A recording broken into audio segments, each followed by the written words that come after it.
Le CIMI 2025 en partenariat avec Solaré IT sur Radio Imo et Radio Territoria.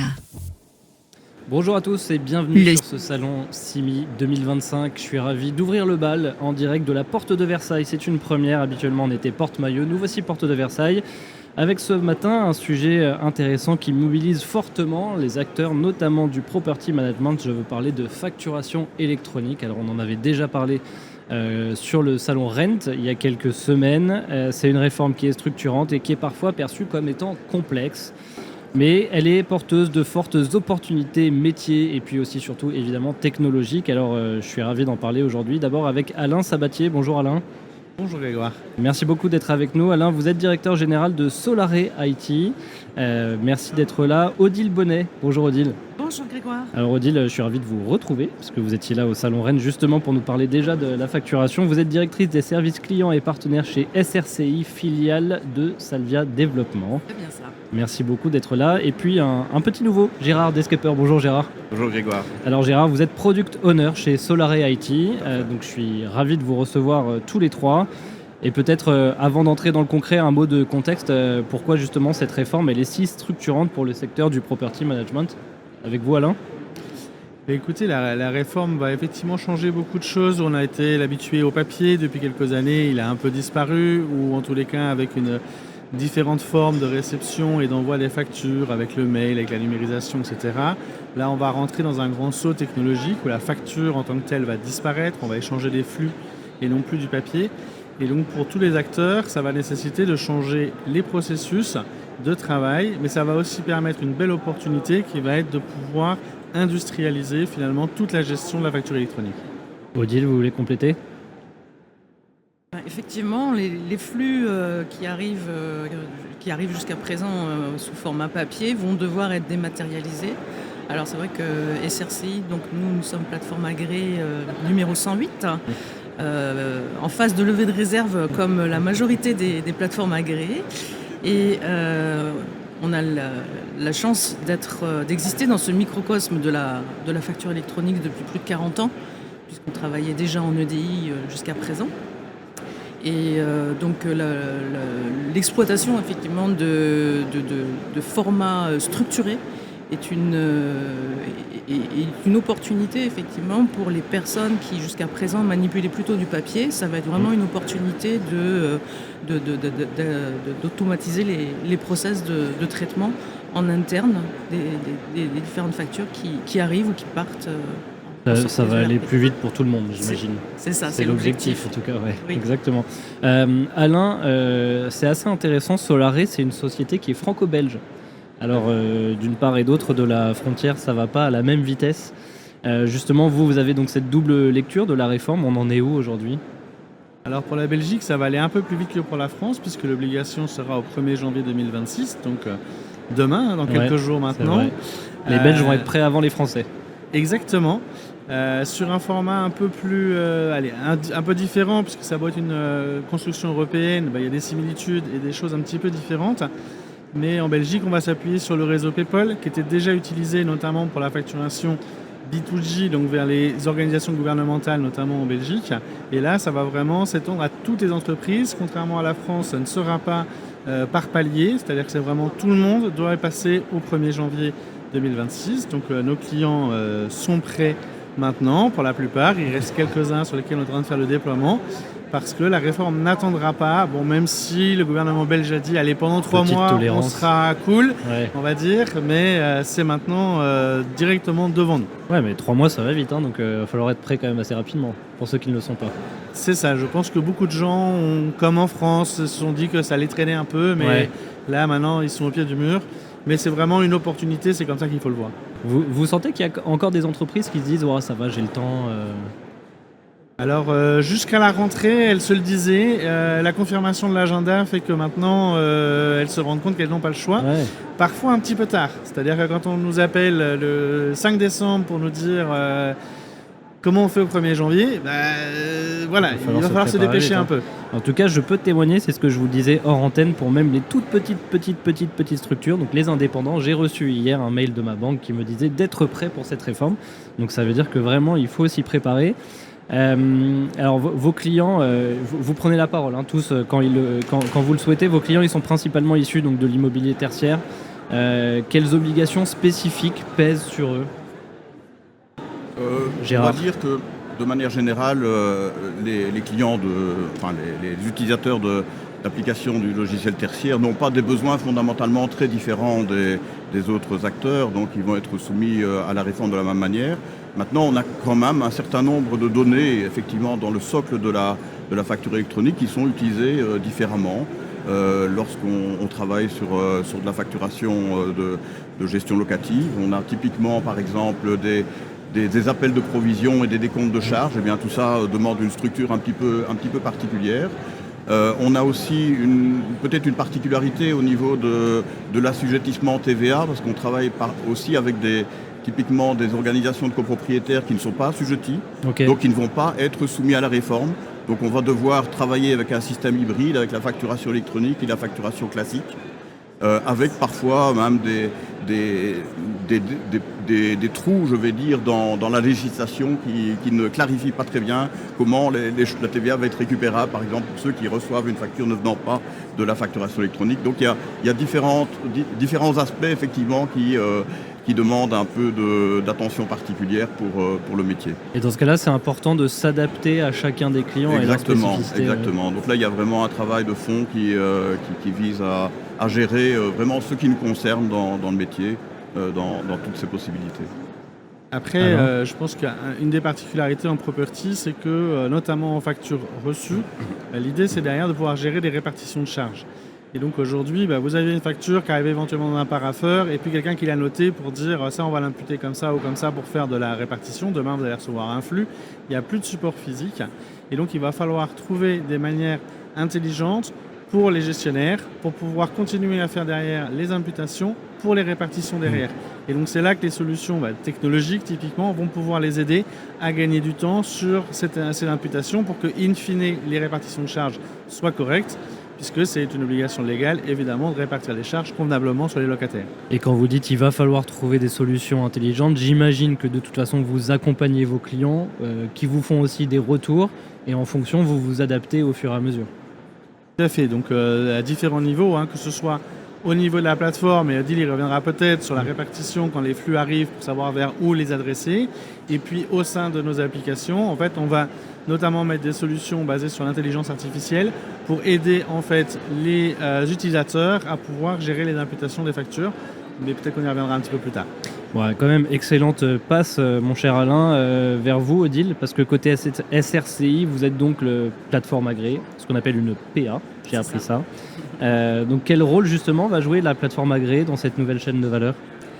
Alors la plateforme agréée, elle a un rôle très important, c'est par rapport à la gestion de l'annuaire. Au niveau de la réforme de la facturation électronique en France, on a mis en place un annuaire qui va répertorier en fait toutes les adresses électroniques de facturation des entreprises. Ce qui fait que demain, une facture arrive, normalement, elle doit être identifiée au niveau de l'adresse de facturation de réception. Et donc, la plateforme agréée qui reçoit la facture, c'est effectivement à qui elle doit la transmettre. Okay. Donc, on peut avoir des adresses de facturation électronique selon différentes, syntaxes. Et pour éviter de perdre des factures, il y aura toujours la syntaxe au niveau le plus macro, c'est-à-dire au niveau du sirène de l'entreprise. Okay. Donc si une facture arrive au niveau sirène de l'entreprise, si derrière elle est à ventilée effectivement vers différents ERP, par exemple il faut les envoyer vers Solare, mais il faut potentiellement pouvoir en envoyer d'autres vers d'autres ERP. On va pouvoir, la plateforme agréée va pouvoir s'appuyer sur des données internes à la facture, qui sont dans la facture, et définir des règles de routage pour pouvoir ensuite les envoyer vers les bons ERP pour le traitement qu'évoquait Alain, par exemple, s'il y a des calculs de répartition, de provision de charges, etc. Et j'imagine que cette partie routage, justement, c'est la partie la plus compliquée. C'est pas forcément la partie la plus compliquée parce qu'en fait on s'appuie quand même sur des flux. Si les règles sont bien établies. Exactement, et comme on est sur des flux structurés, il y a quand même des normes aujourd'hui qui sont importantes à respecter par les entreprises au niveau du format des factures. Ces normes-là, EN 16931 pour ne pas la nommer, et ses extensions. Et ces extensions, parce qu'il y a beaucoup de cas d'usage possibles au niveau des factures. Donc il faut vraiment que ces normes soient bien utilisées dans les ERP d'émission et aussi de réception, bien sûr, pour que tous les champs qui sont nécessaires justement pour effectuer ce routage et cette compréhension du cas d'usage dont il est question puissent être traités par la plateforme agréée. Peut-être qu'on peut un petit peu plus rentrer dans le détail justement du routage, parce qu'avec cette réforme, c'est ce qu'on appelle le routage intelligent, vous m'en aviez parlé, on en parle beaucoup. Est-ce que vous pouvez un petit peu plus rentrer dans le détail et dire ce qu'il y a derrière? Et peut-être ensuite Gérard, après, si vous pouvez rajouter. Alors, le premier niveau de routage, c'est déjà quelle est l'adresse de facturation électronique qui est renseignée dans cette facture. Donc ça, c'est le premier niveau. Et donc, comme je le disais tout à l'heure, ça peut être quelque chose de très macro. Donc, l'entreprise qui utilise la plateforme agréée SRCI va avoir la possibilité de paramétrer des règles de routage complémentaires qui s'appuieront sur des métadonnées de la facture. Donc, par exemple, si c'est une facture qui présente tel code tel numéro de devis, par exemple, parce qu'en général, une facture, on essaye de l'envoyer avec la référence du devis. Mais si c'est tel numéro de devis, dans ce cas-là, le paramétrage pourra dire, dans ce cas-là, envoyer vers le ERP Solaré ou envoyer vers un autre ERP. Ok. Gérard ? Oui, donc pour compléter un peu cet aspect de routage, je dirais qu'il y a encore un autre élément aussi, c'est que dans la réforme de facturation électronique en France, l'État a voulu structurer aussi des cas d'usage. Et ces cas d'usage impliquent facultativement des acteurs complémentaires. On peut par exemple avoir un tiers payeur dans le circuit. Et bien dans ce cas-là, l'APA va aussi s'occuper d'acheminer automatiquement la facture vers le tiers payeur. Ça, c'est un autre exemple de routage. Il y a aussi, en ce qui nous concerne plus, nous, Solaré, on va aussi permettre, lorsqu'on reçoit une facture qui ne nous est pas destinée, de l'analyser avec des règles intelligentes. On va utiliser l'IA pour permettre de structurer ces règles-là pour éventuellement la rediriger vers un autre acteur. Et enfin, je dirais qu'il y a peut-être encore un troisième axe de routage important, c'est qu'on a pas mal de clients qui utilisent pour gérer leurs factures plusieurs dossiers comptables. La facture s'adresse évidemment à un seul client, mais à l'intérieur de ce client-là, on souhaite comptablement classer les factures à différents endroits et donc on a encore un routage interne à faire et c'est également une possibilité qui est équipée par nos outils. Alors Gérard, justement, vous avez parlé d'intelligence artificielle, qui est évidemment le thème dont on parle maintenant depuis 2, 3, 4, 5 ans. Est-ce qu'on peut expliquer exactement quel rôle va jouer l'intelligence artificielle dans tout ce processus ? Et qui veut intervenir, peut-être commencer par vous, Gérard ? Tout à fait. Donc c'est effectivement, en ce sens, la réforme a été une opportunité d'introduire des technologies émergentes pour traiter les données, pour enrichir les processus. Donc quand on parle d'intelligence artificielle, on parle souvent d'agent.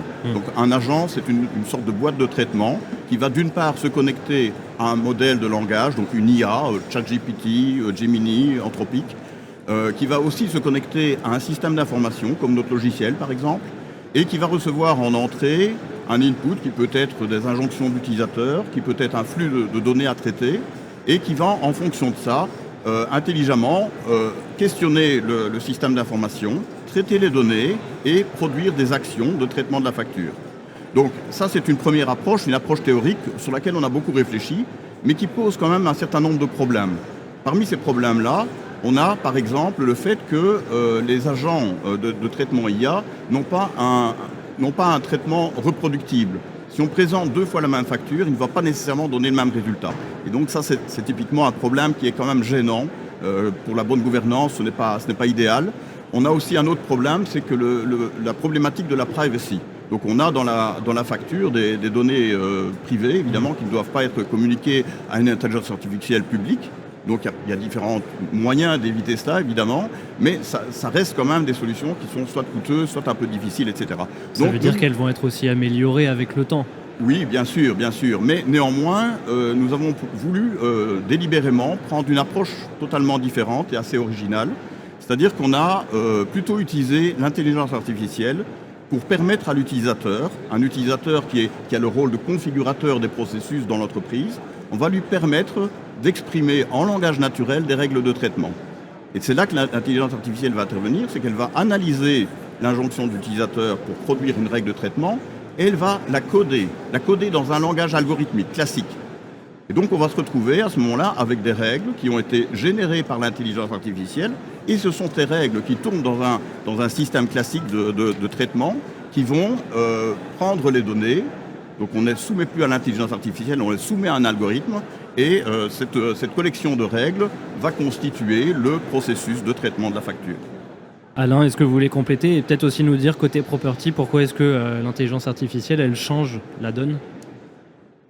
Peut-être pour effectivement compléter un peu l'idée sur en tout cas le traitement que nous on va proposer là, c'est qu'aujourd'hui par exemple on avait beaucoup de clients qui utilisaient des solutions d'OCR et sur ces solutions la facture arrive, vous la visualisez et vous pouvez dire tiens quand je trouve ça sur la facture alors il faut la traiter comme ça. Évidemment demain avec un flux c'est beaucoup moins intuitif et donc c'est bien effectivement l'idée que via les écrans et via ces injonctions que va pouvoir donner l'utilisateur, il va pouvoir dire voilà si je reçois une facture de je dis n'importe quoi, fluide, alors il faut que je l'impute de cette manière-là. Et automatiquement, la machine va apprendre. Et je pense que demain, il y aura... Évidemment, ça c'est un cas concret, parce que toujours on parle d'intelligence artificielle, mais la question c'est vraiment les cas d'usage, qu'est-ce qui va apporter de la valeur pour nos clients et pour les utilisateurs.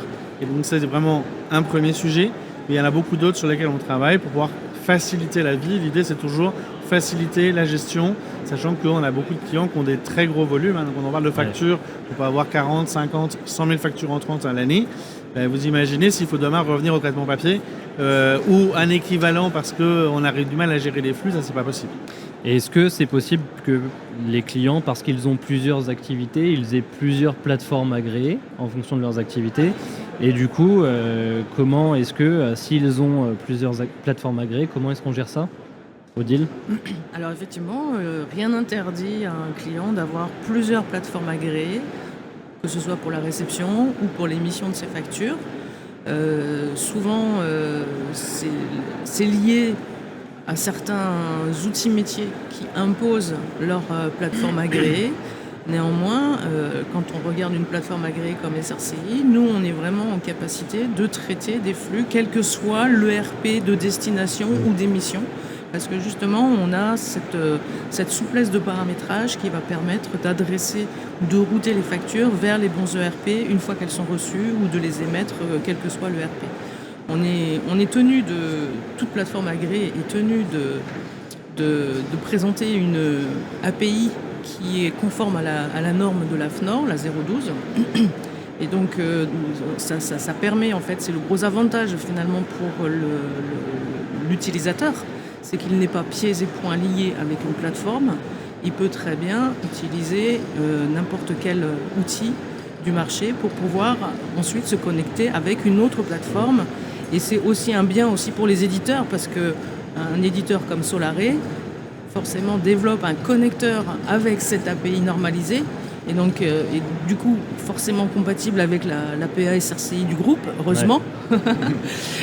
Mais potentiellement, si un utilisateur, un client final utilisateur de Solaré souhaite utiliser une autre plateforme agréée que SRCI, c'est bien dommage, mais ça sera tout à fait possible effectivement, puisqu'il y a cette notion d'API standardisée.